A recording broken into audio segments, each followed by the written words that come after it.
స్వామి వివేకానంద గురించి తెలియని వారు లేరు.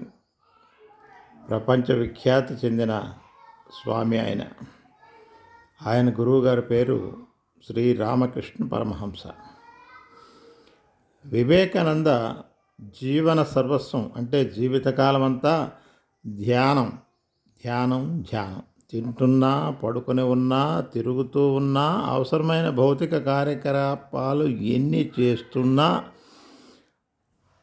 సర్వకాల సర్వావస్థల్లో అంటే అన్ని వేళల్లో తన మనస్సుని భగవంతునిపై ధ్యానం నిలిపి ఉండేవాడు.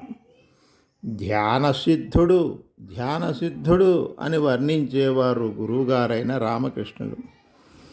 వివేకానందునికి ధ్యానం చేసే సమయంలో దూరంగా ఉన్న వ్యక్తులు కనిపించటం, వారి మాటలు వినగలిగే శక్తులు రావటం లాంటి ధ్యాన సిద్ధులు సిద్ధించాయి. ధ్యానంలో కనిపించిన దృశ్యాలు దృఢపరచుకోవడానికి తాను దర్శించిన స్థలాలకు వెళ్ళి భౌతికంగా పరీక్షించి తెలుసుకునేవాడు. తాను ధ్యానంలో చూసిన విషయాలన్నీ యథార్థాలని దృఢపడ్డాయి. అంటే ధ్యానంలో ఏమైతే అతను చూడగలిగాడో అవన్నీ కూడా యథార్థంగా కనిపించాయి. ధ్యానంలో చూసిన విషయాలన్నీ యథార్థాలే. ధ్యానం తీవ్రతరం చేద్దాం అని మరింత తీవ్రతరం చేశాడు. ఇదే విషయం ఆయన గురువుగారైన రామకృష్ణుల వారికి చెప్పారు. ధ్యానం చేసే సమయంలో అనేక శక్తులు వస్తాయి. వాటి వలన సాధకునికి అహంకారం కలిగి యోగంలో దిగజారి పడిపోయే ప్రమాదం ఉంది. యోగ భ్రష్టత్వం కలుగుతుంది.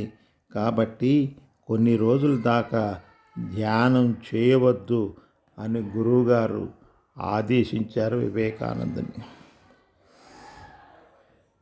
ఈ విషయం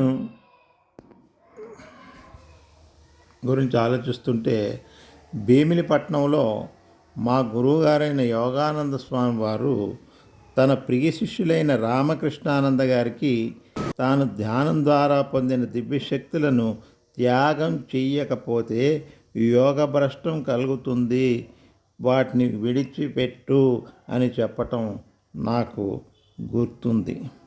అలాగే శ్రీకాకుళం మందస మండలం రాజపురం గ్రామంలో అభేదానంద స్వామిని నేను దర్శిస్తుండేవాడిని. ఆయన నాతో స్వయంగా చెప్పిన మాటలు, తాను పొందిన శక్తులను ప్రయోగించటం వలన తాను ఎంత దిగజారిపోయింది, తన పతనమైపోయిన విషయము నాకు స్వయంగా స్వామి చెప్పారు. నేను 1990, 2000, 2005 ఆ సంవత్సరాల్లో అనేక మంది యోగుల్ని దర్శించడం జరిగింది. ఆ యోగులలో విభూతులు సృష్టించేవాళ్ళు, పూలదండలు సృష్టించేవాళ్ళు, విలువైన మణులు సృష్టించేవారు, అలాగే షిరిడి ప్రసాదాలు సృష్టించేవారు. ఇలాంటి శక్తుల్ని ధ్యానంలో పొందిన వారిని అనేక మందిని చూడటం జరిగింది. ఇది నా అనుభవం.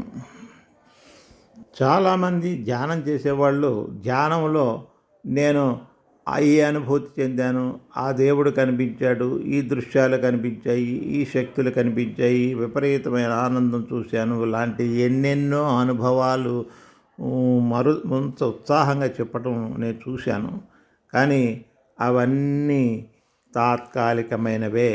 ఆ శక్తులను, ఆ దృశ్యాలను పక్కన పెట్టి ఆత్మని మాత్రమే ధ్యానించిన వాళ్ళు, ఆత్మని కానీ భగవంతుని కానీ ధ్యానించిన వాళ్ళు మాత్రమే పురోగతి చెందుతారు.